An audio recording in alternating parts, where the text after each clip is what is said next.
Hello, Sarah of SEK Handmade here, and welcome to another Meet the Maker Live.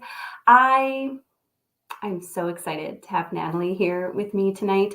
I have been eyeing her beautiful makes on Instagram for years, and every time she comes up with something new, I am always impressed with how gorgeous it is, and so I can't wait to chat with her and learn more about her maker journey and her creative process and see what she's up to.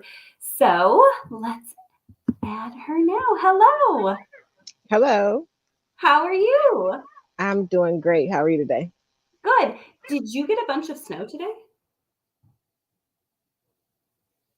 Uh-oh.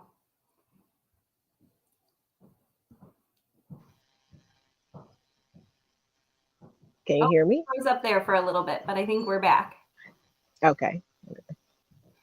Yeah, we did get a lot of snow. Did you? How much? Well, it's not a lot considering it's Michigan, but it's just been snowing constantly. So like 1 or 2 inches. For now, we're supposed to get up to like 14, which is like nuts. That's crazy. It warmed up to 40 yesterday here. We are just like across the lake from you guys. Okay. Um, but so it warmed up to 40 and like melted. So now we're seeing like gross grass and stuff. So I would be happy with a few inches of snow to like cover all that up. Yeah, it's really kind of slushy right now, not really Mm. sticking well. It's just kind of that yucky. Yeah, that's not my favorite kind of snow. We have a dog too, so then when it gets to be all like mushy like that, then every time he like goes out and comes back in, it's like a whole cleaning the floor, cleaning the dog. Hmm. Right. It's a process. So, thank you so much for joining me tonight. I'm so excited to have you here and learn more about you. Why don't you start by just telling us a little bit about yourself, whatever you want to share, where you grew up, about your family, whatever it is you'd like to share. Okay. Well, I live in the city of Detroit. So like actually in the city, not in like a suburb or anything. Um, I've been married for almost 15 years and I have two teenagers. So yeah, it's lovely. Both girls. I was going to say boys or girls, both girls. Yeah. And one has her dad's personality and then the other one is all me. So that's what I'm dealing with. We have two kids too, and they're both boys, but they're the same way. One of them is me, and one of them is my husband. That's so funny. It's funny how that works out. It is. It is. Uh, how are they in person in school? Yes, they are. They actually just went back Monday, but then they got closed down for snow days. So Oh no. yeah. I would imagine that being a teenager in the pandemic is pretty challenging because you're like all about your friends at that age. Hmm. Yeah. So that is a little challenging for them. They want to be with their friends. They want to hang out, at least have that social connection while in school. Yeah, that's good. Awesome. Have you lived in Detroit your whole life? Yes, born and raised. Oh, that's great. Do you still have family then close by? Yep, everybody. That's Yep, I so have wonderful. everyone here. How many siblings do you have? Before, I always have to count them. I have one. I have one sibling that doesn't live in Michigan. She lives in Virginia, but everyone else lives here. Where are you in the birth order of four? I'm the last. You're the baby of the family? I am the Do you baby. hate being called the baby of the family? No, Okay. not at all. Not at all. My That husband is the youngest, and so he and my sister are kind of like, "Ah, they're always blaming us youngest children." no, I I'm a don't actually get blamed for middle. anything, so it's cool. That's good. Do you have brothers or sisters or both?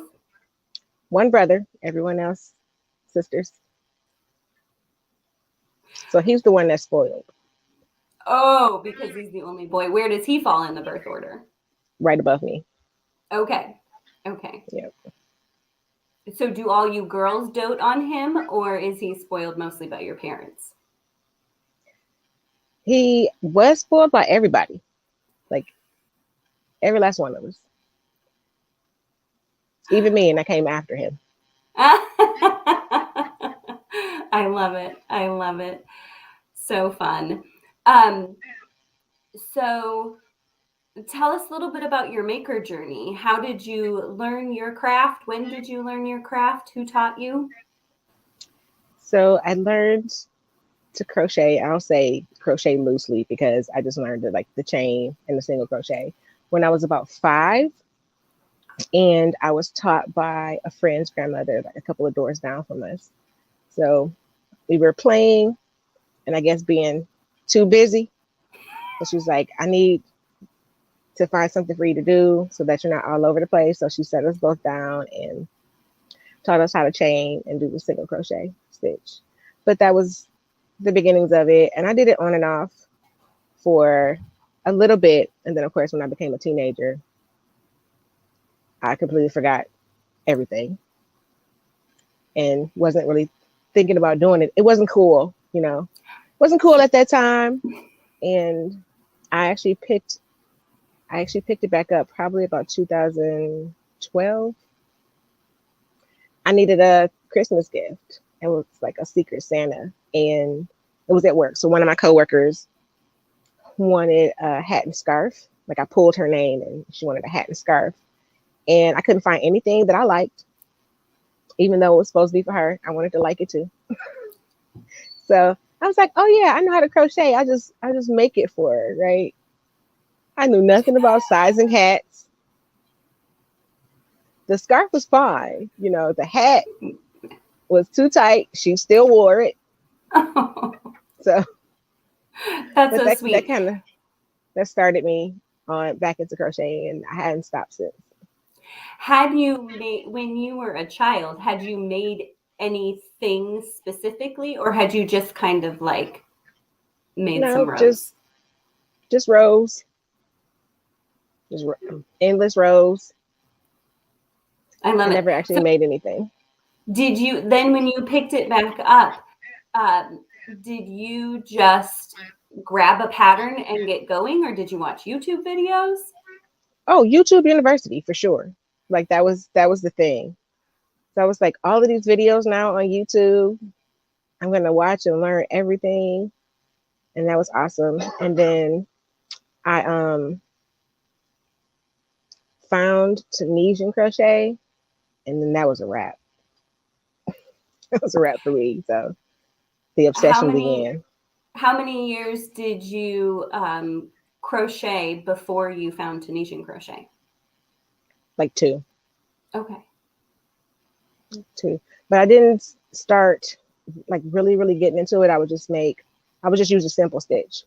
And then as I searched for more stitches, like the world just kind of opened up, and I was like, oh, I can do all kinds of things with this.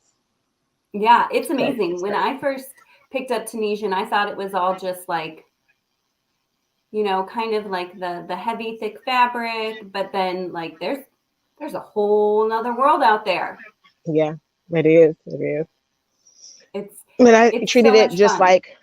I treated it just like every other like yarn craft. Like if you want something drapier, you use smaller yarn and a bigger hook, right? So that worked out. And That's now great. it's like I'm trying to show people that Tunisian crochet is more than just dishcloths or Afghans. Yeah, absolutely. When did you start designing? I can't exactly remember like the year. I'm gonna say that I was probably always designing because I was always changing patterns once I find out how to read patterns. I was always changing patterns, always making modifications or just making something up on my own. And I didn't realize at that time that it was designing. But over time, I realized like that's exactly what I was doing. I Hmm. wasn't releasing patterns into the world, but I was designing. So my first, I want to say my first official pattern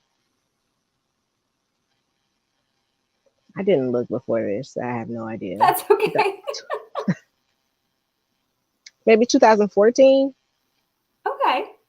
I could be totally lying inadvertently, but we'll say We're that. not going to fact check you. It's fine. So did you crafted for a couple years, or did you not? Did you not continue once you made for your coworker? Did you kind of set it back down again and then come back to it? Or were you like, oh yeah, this is something I'm ready to get on board with? And Oh no, I kept going, and I was making hats and scarves. I hadn't really ventured into like garments except for just an odd pattern here or there. And I was doing markets for a little bit until that got old. That got old real fast. I was going to say, did you enjoy markets? It sounds like no. I did. I enjoyed the people aspect of it. I spent most of the money I made on the other small businesses. So it was kind of like didn't really make any money. And then I would still like come home with product. And I was like, I don't want to do this anymore. Yeah. It, I agree. It's fun to chat with the people, and one of my favorite things about doing markets, the very few of them that I did, was going around to all the other booths and seeing all of the cool things that people made. And yeah, I'm a sucker for like a handmade soap or like a handmade mug. Like I'd come home Yes, with all that. my husband would say, well, did you make any money because you came home with all of this stuff? And I'm like, well, I did. But isn't this cute? It's called reinvesting into the community. Right. Oh, I love it. I love it. So what made you decide to release your first pattern? I posted it to Instagram and people asked for the pattern. And I was like, oh, okay. I think I can do that. Let's see. I mean, I was already at that point testing for other designers. So I had a pretty clear idea of what needed to go into a pattern. It was just an accessory. So it was pretty easy. I just made sure I had all of the components of the pattern in there, and then discovered like designing garments was an entirely different beast, and like grading patterns and all of that. I still ventured into it because, I like a challenge. So yeah, that was the reason why I released my first pattern, because a bunch of people asked for it. That's great. What was your first pattern? It was a hat that was awesome. Now that I look back, I have actually since removed it from my shop, and I'm not going to go back to it. I was like, that's terrible. It was written terribly. With my new knowledge, I'm like, why would anybody want that? It was terrible. It is such a growing process to transition from using other people's patterns and reading patterns into actually, and I feel like it's partly a different skill set to come up with the idea and then translate it into language that other people can understand, because I think there are lots of really creative people who make all these amazing things, but if you ever ask them to now, can you translate that and teach it to somebody else? They'd be like, oh, no, I don't think you want me to do that. Yeah, I mean, I know a lot of people that are like incredible designers, but cannot read or write a pattern. So, Yeah, I mean, you don't necessarily need to release any of your work. Like, it can always just be for you if that's what you choose to do. absolutely. And I think as a designer, sometimes it's nice to create something without the pressure of releasing it into the world. So, sometimes you can make something just with the idea that I'm just going to make it for myself and it's just going to be for me. Yeah, it gets a little harder to do that once you get more of a following on social media, because it becomes an expectation. Mm-hmm. that that's what you're going to do. And I realized over time, like they'll be okay. They'll be okay. You know, Yes. it's like I designed a top in Tunisian. It was like a bottom up raglan. I love it. I'm never writing a pattern for it. But I still wanted to share it. And when I did, people were like, "Oh, are you writing a pattern?" Nope. Like I just designed a pair of mittens. Not writing a pattern for that one either. It's just for me. Y'all will be okay. I'm sure there's somebody out there that might have something similar to it, or a pair of mittens you can make, or a bottom up raglan. Be like, that's fine. This is just for me. I'm keeping it to myself. I love it. Do you find that to be really filling? Is that something you desire to do every once in a while, to make something just for the purpose of making without the process of designing? Absolutely. So one of the things I actually decided for this year was that I was going to slow down on collaborations, Mhm. because the last few years have been like a freaking rat race.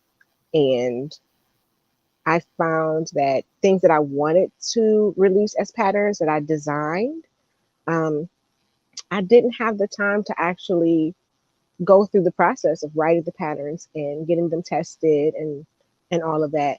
And so I was sitting on designs without the time to actually complete them. So I'm actually slowing down this year. I'm not saying that I'm not doing any collaborations, but the ones that I do are going to be purposeful. Like I'm being very intentional with the collaborations that I do, to I leave think room that's for great. what I want. Yeah. Yeah, it's easy to get caught up, and it's real easy to um, feel the pressure to say yes to all the things, and Hmm. then to kind of lose um, your autonomy. Because one of the great things about being an independent designer is that you can go at your own pace and do really whatever you want if you really wanted Hmm. to. And so, yeah, I can see how that would be a challenge. I'm glad you're taking the time to step back and really do what fills you up this year.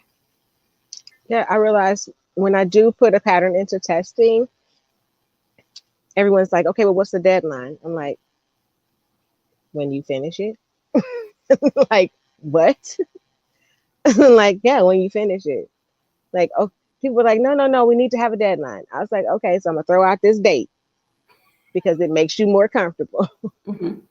But I release patterns when they're right. That I'm so glad to hear that. I did the best test I'd ever been a part of, and I will say I haven't been part of one of your tests, and I'm sure they're fantastic. But one of the best tests I ever did was for a garment pattern, and the designer just kept pushing back the date because she wanted to make sure that it was perfect, and not perfect just for like your extra small, small, medium sizes. She wanted it perfect for everyone. And so Every she took size. the time. And I just think that's so important, especially with garments. Like I'm totally okay with doing pattern support, but most of my pattern support, not even most, all of my pattern support is because someone doesn't understand a technique, Mhm. not because there's an issue with it. So Yeah. I actually don't do much pattern support. Like I don't have to. I've maybe gotten over the last 4 years 3 emails about pattern support. That's So fantastic. And that's because you put in all the work up front to get it right before you put it out into the world. That's fantastic. So you learned to crochet first and then you learned Tunisian. Do I remember seeing that you've been learning how to knit? I actually, yes, I can knit. I don't When do a did whole you learn to lot. knit? I learned to knit about 3 years ago. Yeah, about 3 years ago. What spurred you So, to learn knitting? You just needed all three? well, I wanted to create something different, not to have something that wasn't work. Yes. So, crochet is work. Mhm. It is. Tunisian crochet is work. Mhm. Knitting is just for me. I love that. When I started designing, I thought I would do both. And I talked to another designer who had done both for a while, and she had really started leaning more towards crochet. And I just said, like, I just noticed this. Is this intentional? And she said, yeah, I just decided to keep knitting just for fun and just for me. And I was like, I like that. I'm not going to say that I will never release a knit design. It's just not in the plans Mhm. because I like it. I like it for me. Like, and I can just like buy a pattern Mhm. and make that.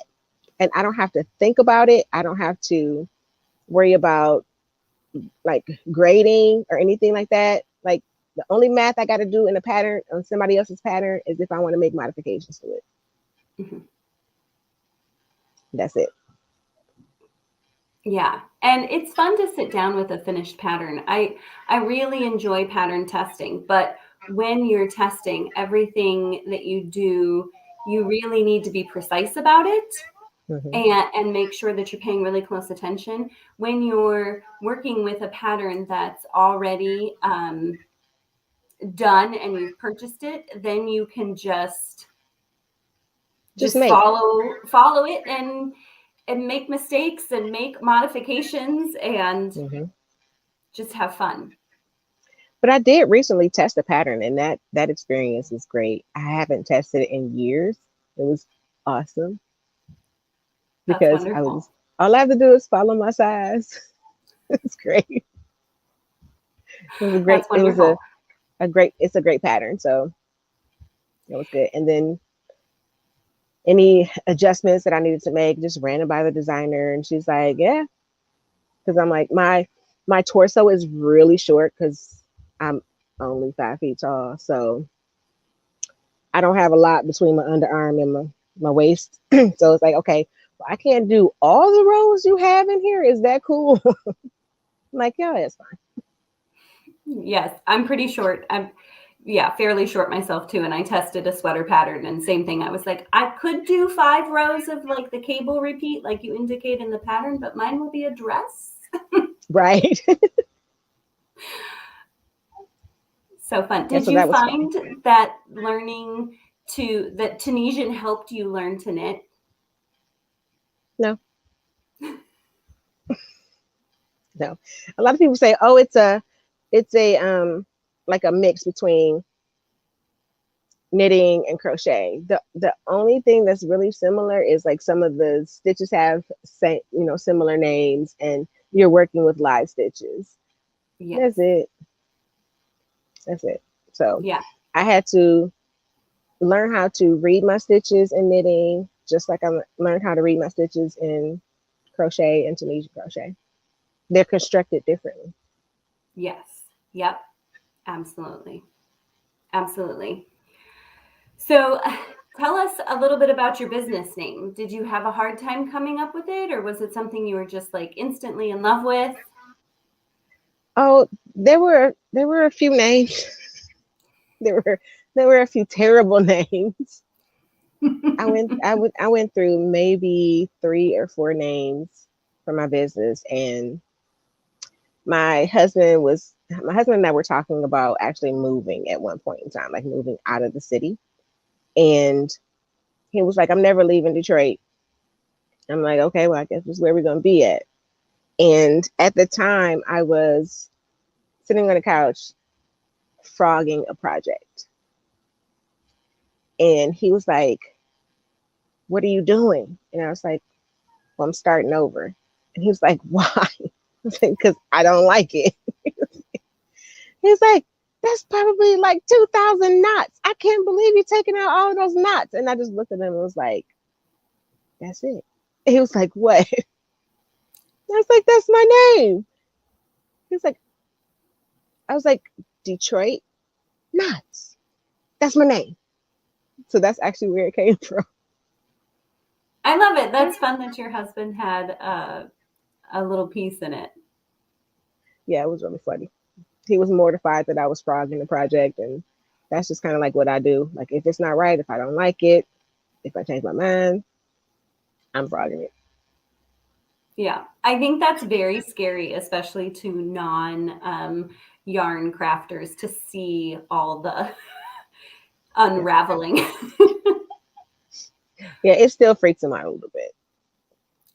One of my boys' favorite things to do, though, is to watch me. If I really get going on a project, I will hook it up to my yarn ball winder, and then I'll just like hold the project and Hmm. unwind it, and they'll be like, "Oh, look at him go!" Because just Yeah, that's like the best way to frog. I only do that if I'm taking something apart completely. yeah, Otherwise, I'll just sit there and go, all right, and take it apart.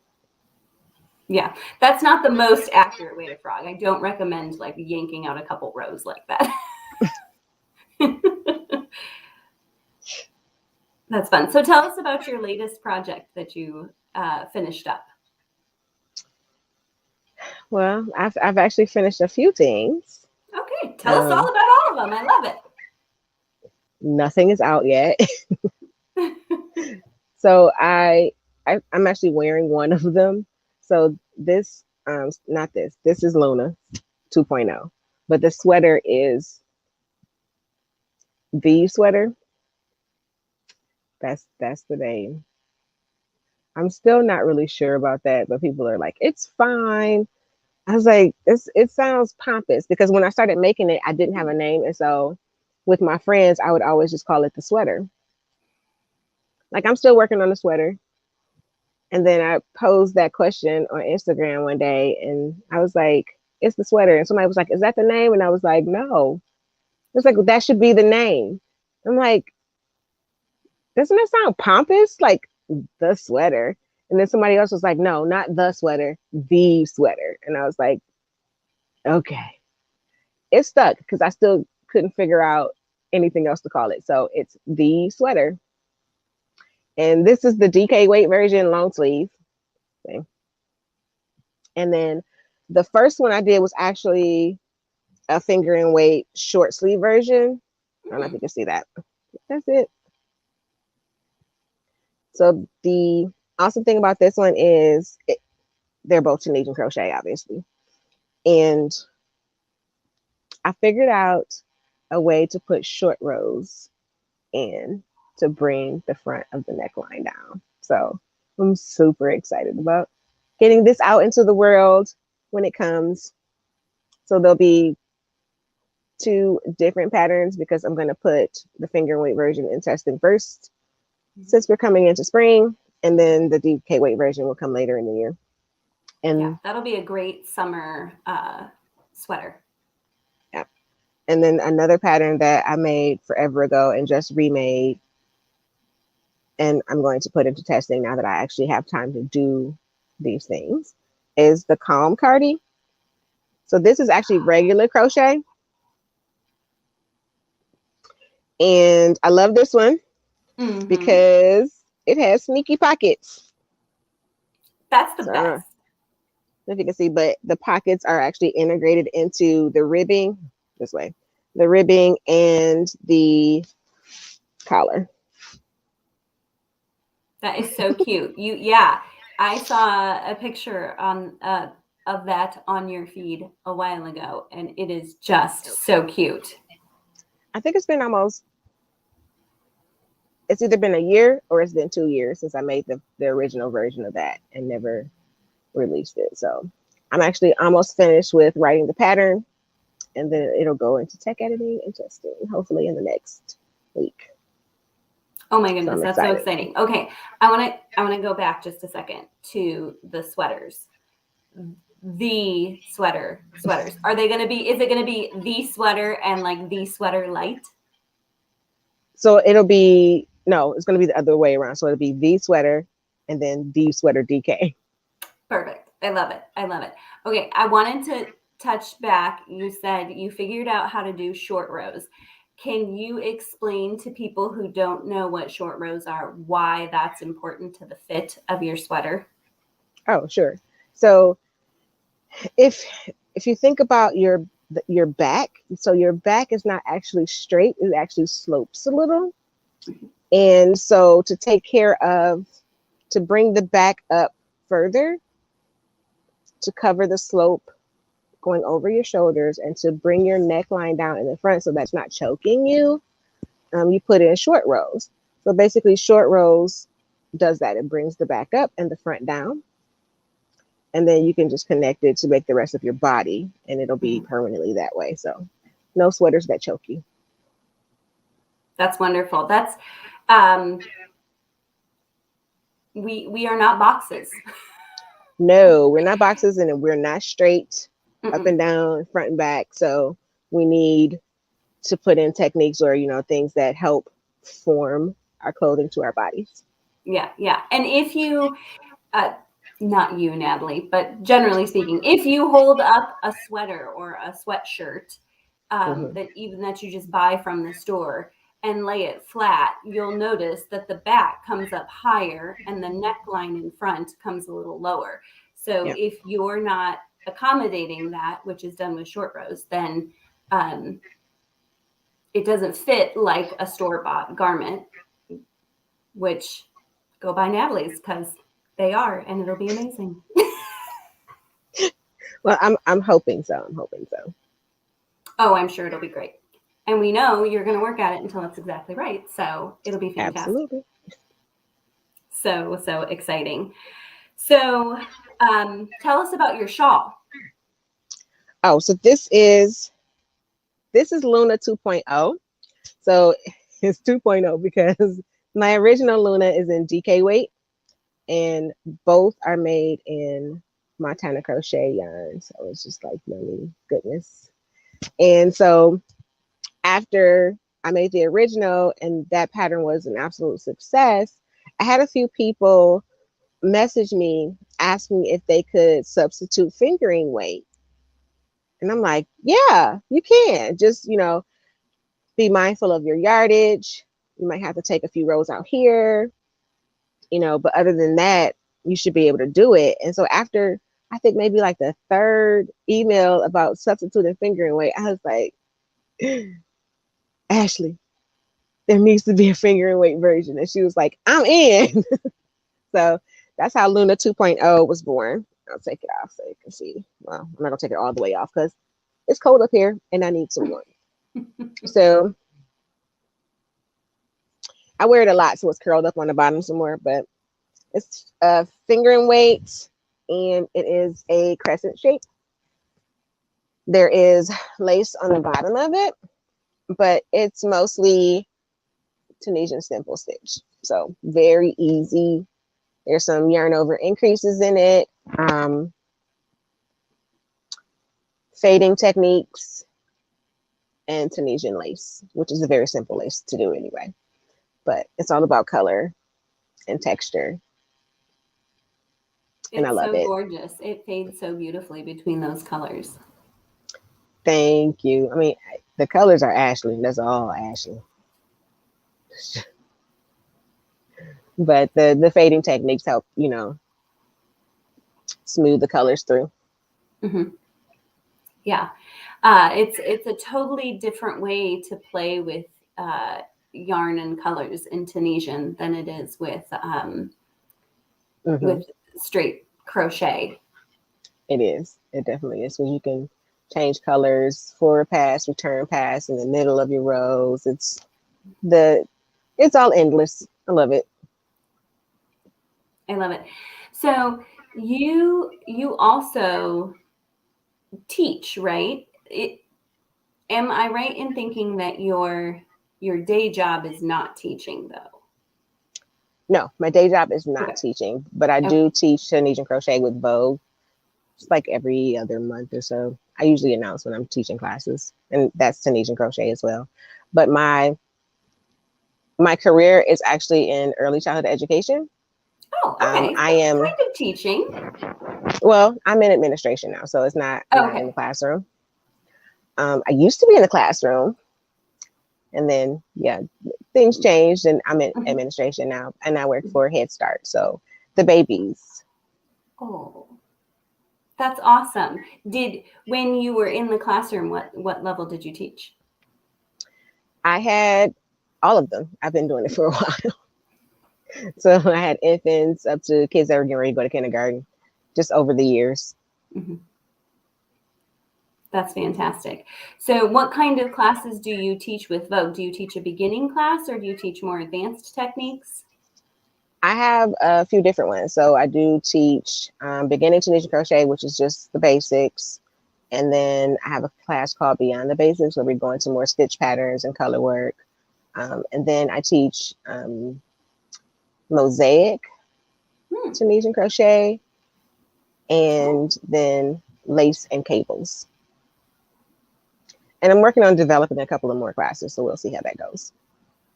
That's so cool. So people can go all the way from like just picking it up and very basic to some really more advanced techniques. Yes. So cool. So cool. All right. I'm going to ask you some favorites. All Okay. right. What is your favorite design of yours? Luna. Both Lunas. Both Lunas. Yeah, right now, yeah. Perfect.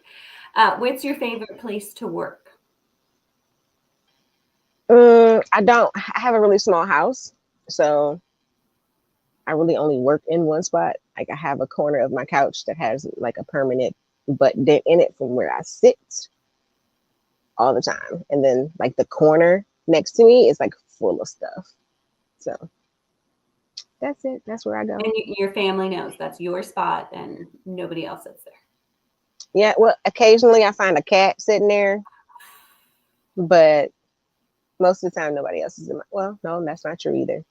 A few times I'll find a kid curled up in my corner under my blanket, but that's okay.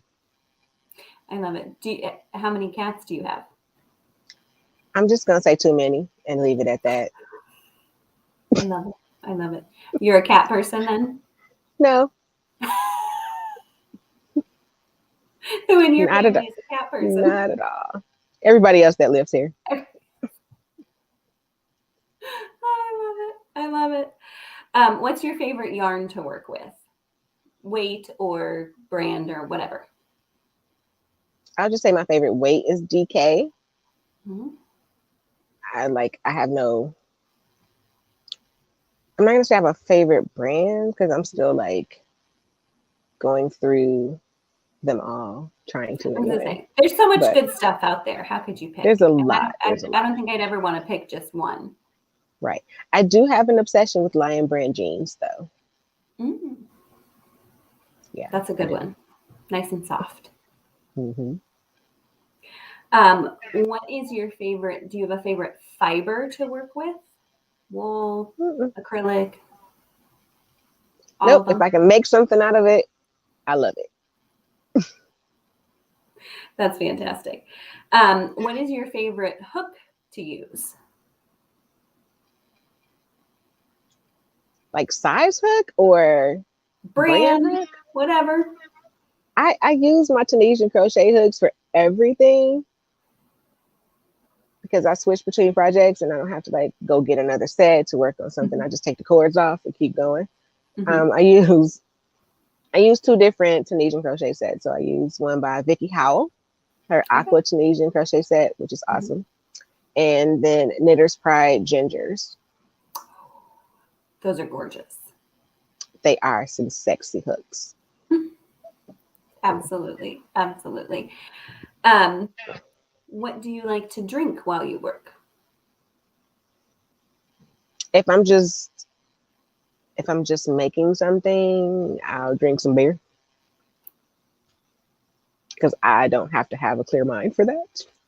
Um, if I do need to focus, I am more than likely drinking coffee.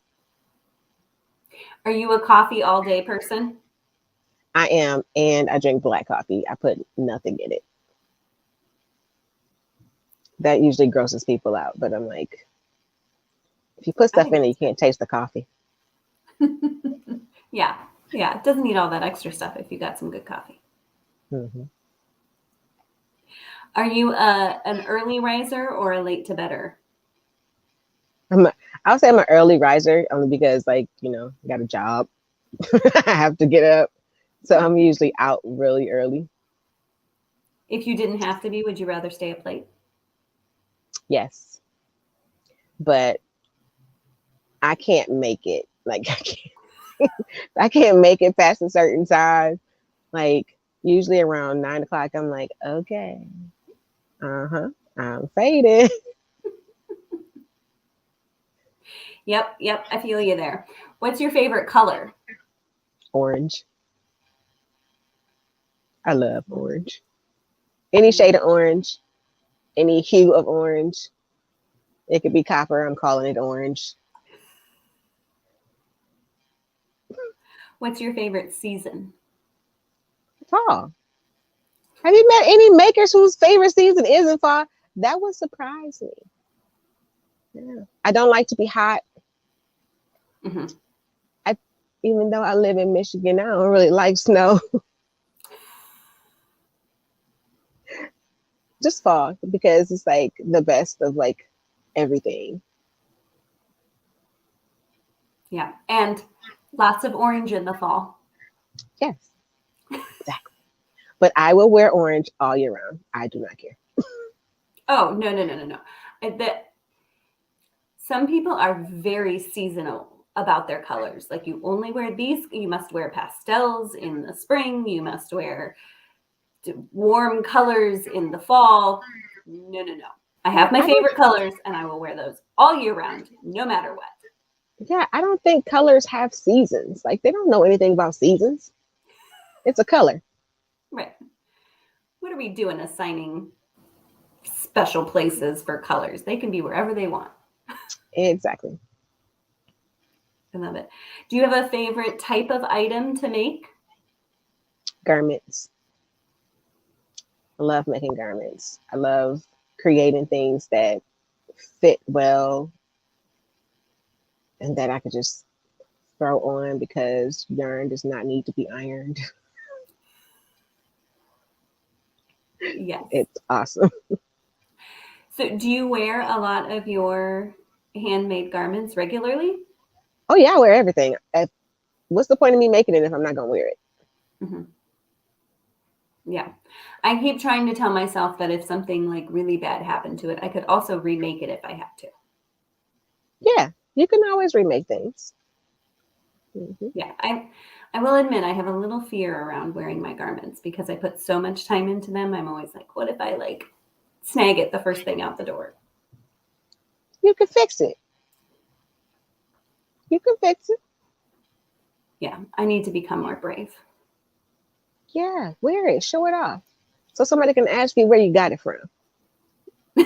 And then you can say, I made it. exactly. That's the best feeling. Are you a book or a podcast person? Book. Do you like physical books or do you have like a Kindle? I love physical books, but since I live in a matchbox, um, I can't have my books anymore. Mm-hmm. So I do Kindle. It's okay. They're a little But more space efficient. yes, my book collection got a little out of control. It's easy to do. Yeah, very easy. So I had to pare down. I still have a few books that I go back and read because I love them, but I did have to like part with the rest. Do you have a big yarn collection or do you only buy yarn that you have a very specific purpose for? So I used to do that, like have a specific purpose, but then the pandemic happened and I was like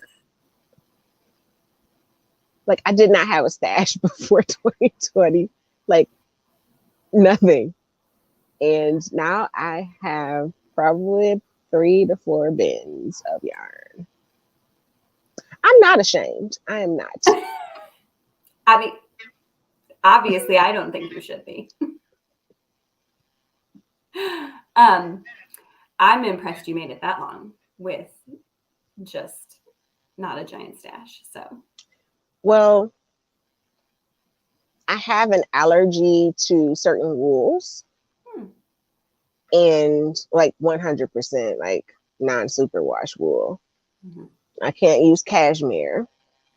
But I was testing a pattern for a friend, and they had a collaboration with Ashley from Montana Crochet. And so Ashley sent the yarn. And when I opened it, I was like, oh crap, it's wool. Because I thought that I had an aversion to all wool. I was like, it's gonna be fine. I'll wear some gloves, we're good.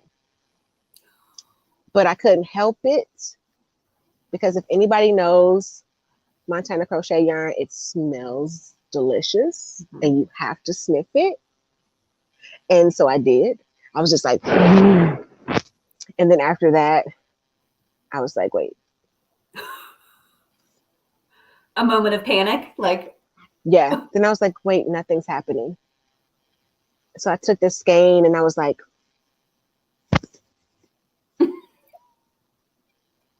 okay, what's the difference between this and the other stuff? So then I started Googling and I was like, oh.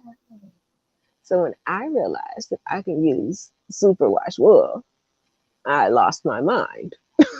Whole new world opened up. Yeah, lost my mind. Stash grew. I love it. I can imagine that thinking you could not buy hand-dyed yarn would really like rein in the temptation. Yeah, it did. It did. I still bought yarn. I would just do it for particular projects. But then like once I realized I can buy superwash wool, and I'm looking at all of these beautiful hand dyed skeins, and then it's just like, ooh, I like that. Click, buy. Thank you. And then that happened over and over. So I understand. I bought some yarn today. Are you a sweater or a cardigan person?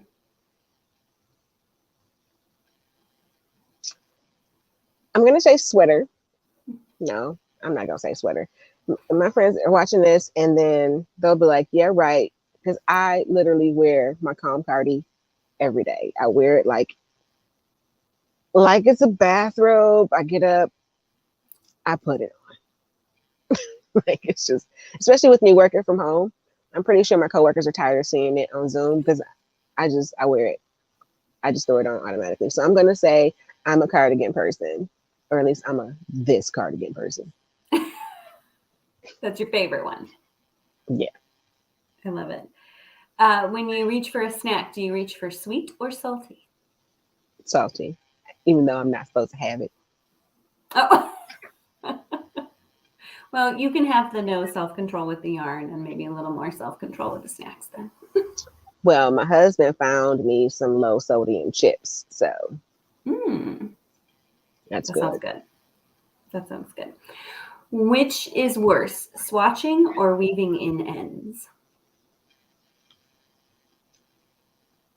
I don't know. I don't mind either. Oh, that's nice. Yeah, I don't mind either. Is there a part of the process that you're just like, ugh, I could do without this? Nope. No. I That's love wonderful. it all. That's so wonderful. Oh, fantastic. That's all I have for you. Okay. Thank you so much for joining me tonight. It was so fun to chat with you and get to learn more about you. Thanks for having me. This was fun. My pleasure. My pleasure. We'll have to chat another time. And can I ask, maybe for selfish reasons, if someone wanted to, be in the running to test or apply to test one of these gorgeous designs you have coming up, where might they go about that? So on Instagram, the link in my bio, it has a link to my tester application. Okay. Fantastic. Well, thank you so much. We will chat soon. I appreciate you joining me. All right. Thanks.